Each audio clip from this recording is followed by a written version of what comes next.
Hey everyone, it's Liz. Welcome back to my channel. Today I'm going to be walking you through how I keep track of my books and also annotate the books that I'm reading using a digital book log through the platform Notion. I have an analog system as well for keeping track of my books and for taking notes on them, but because I listen to so many audiobooks, something that I have found hugely useful and helpful is having a digital system, a digital file, where I can take notes on all of the books that I'm reading, where I can log all of them and just have them all in one place, one digital sphere that I can access from my phone. If you don't know what Notion is, it is an online digital journaling / organizational platform, website, app that is so incredibly customizable, both in terms of tools and usage and aesthetics. So you can really kind of go wild with it. It's not a particularly new program. It's been around for a few years now, but it did just recently have like a moment. I think immediately following the custom iPhone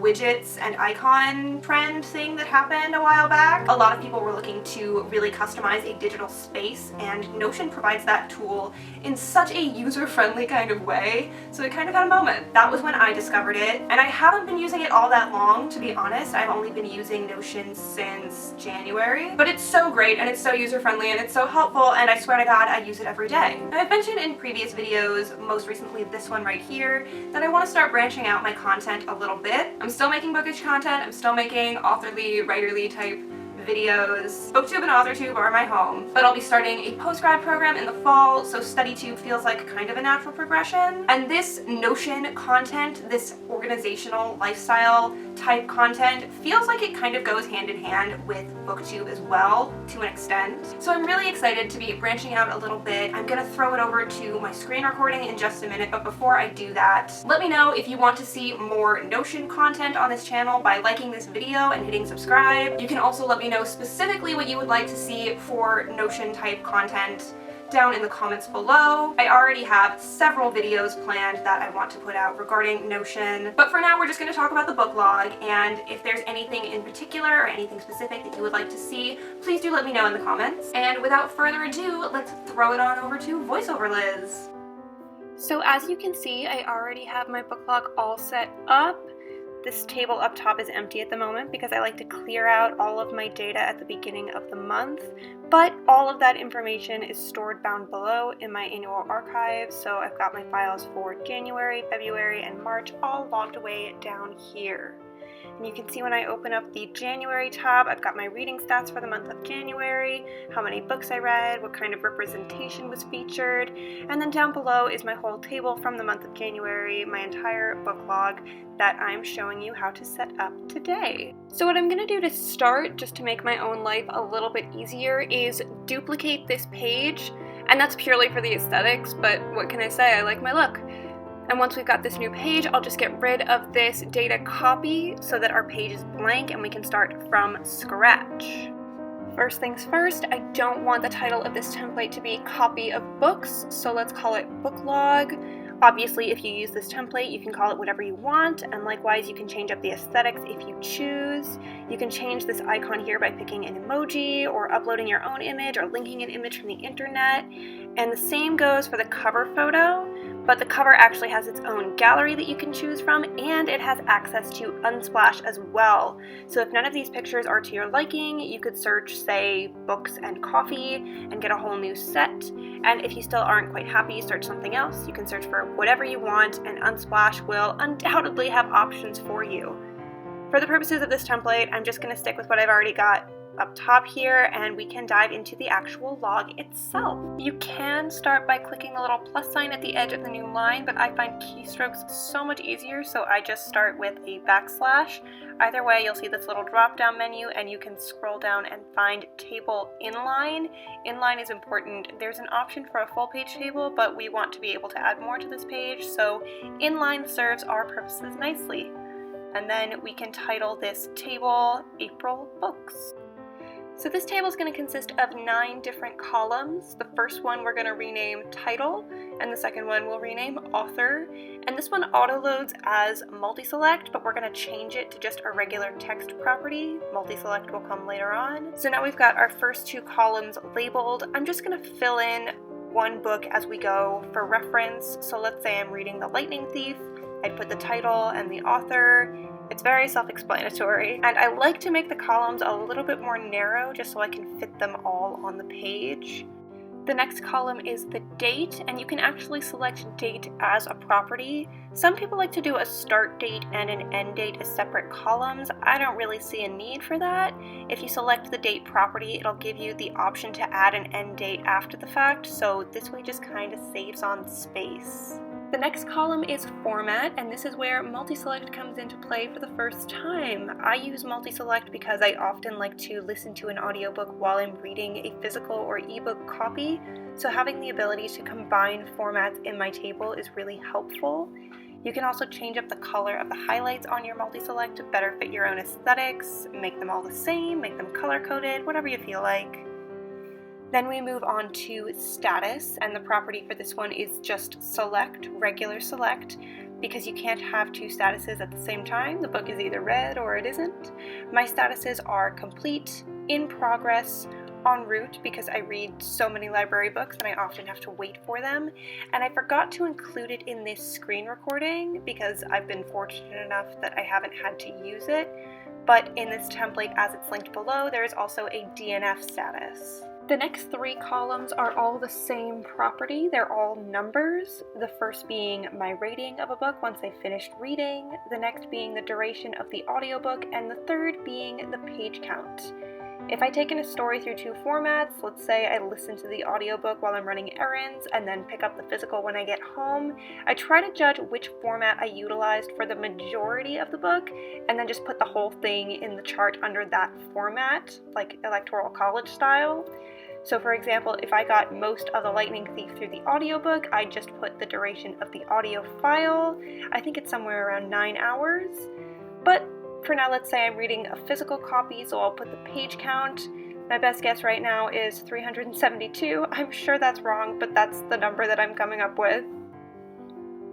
The last column in this table is another text column, and that's where I keep my broad key notes on each book. These are not my review notes, they're just points to remember for organizational purposes. So The Lightning Thief is a middle grade, and it's fantasy.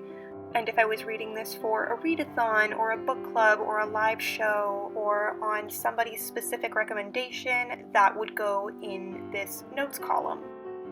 The last thing we're going to put in here is our auto calculations. So at the bottom of each column, you have the option to calculate different values depending on the property of each column. The first one here is going to track all of your rows, so you have an accurate count of the number of books you read. And for authors, I calculate unique values. The screen recording is wrong, but the template is right, I promise. The dates, formats, and statuses don't have to be calculated, but I do like to average my rating and calculate a solid number to reflect how the month went in reading.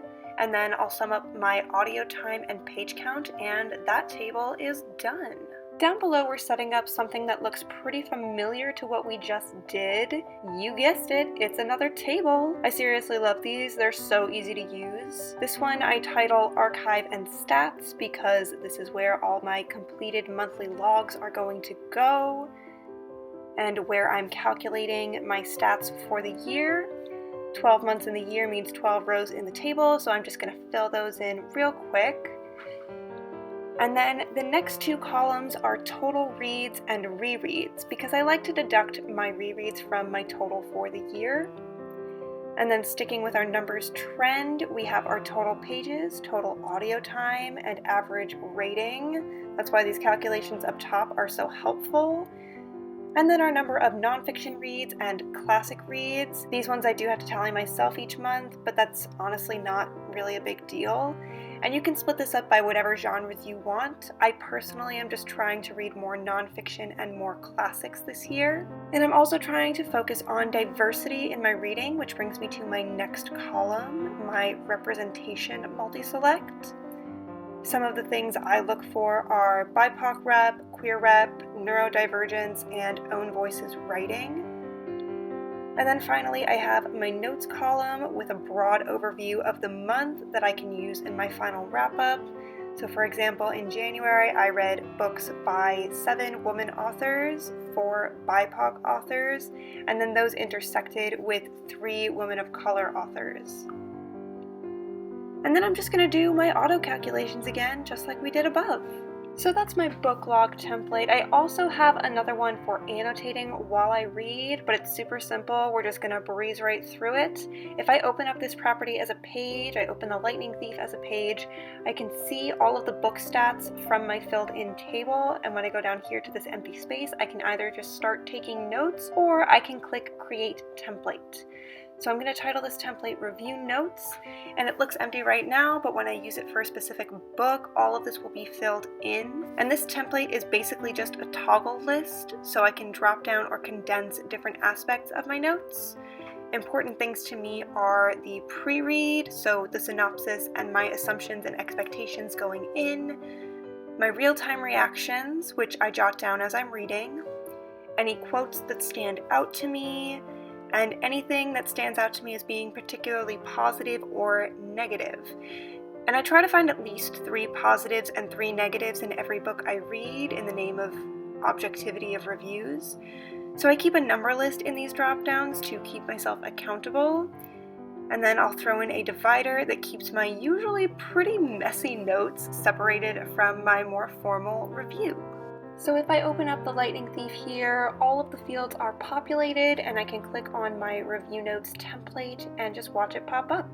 And I can fill in the synopsis, so a 12-year-old son of Poseidon goes on a quest to find a stolen lightning bolt and clear his name, my expectations for Greek mythology, summer camp vibes, and action-adventure. A quote that might stand out to me is, "You drool when you sleep," Annabeth Chase, badass, and I'll throw in whatever else I can think of while reading. At the end of the month, I'll fill in April, so for now let's just use what we've got with the Lightning Thief. I'll just fill in all of my auto calculations from above and add in whatever representation was included in my reading month. So Percy Jackson is ADHD and dyslexic, so I'll put in neurodivergence, and then I'll add in any notes that are important for the month. And after that, what I'll do is duplicate this top table up here, delete the copied data, rename it for the new month, and then I can drag and drop the whole April table into the April slot in the lower table. Then I can open that as a page later and see my table and stats for that month. Thank you guys so much for watching. I hope you enjoyed this video and found it helpful. Like I said in the voiceover, the templates that I built with you through this video are linked down below, so if you haven't used Notion, I highly recommend trying it. I know it can be overwhelming because there are so many options when you first start, but if you want something to ease you into it a little bit, try these templates, customize them however you want them. They are editing enabled, so you can change them, do what you want with them, and then come back and let me know what you think of it and how it's working for you, because I would really love to know. Don't forget to like this video, subscribe to my channel, and ring the little bell so that you can see when I post new content. Once again, let me know what type of Notion and other organizational content you'd like to see going forward. Seriously, I use this for everything, so like anything under the sun that you can think of, I probably have a template for it, and I would be more than happy to walk you through it. I love you guys so much, and until next time, peace out, Brussels sprouts.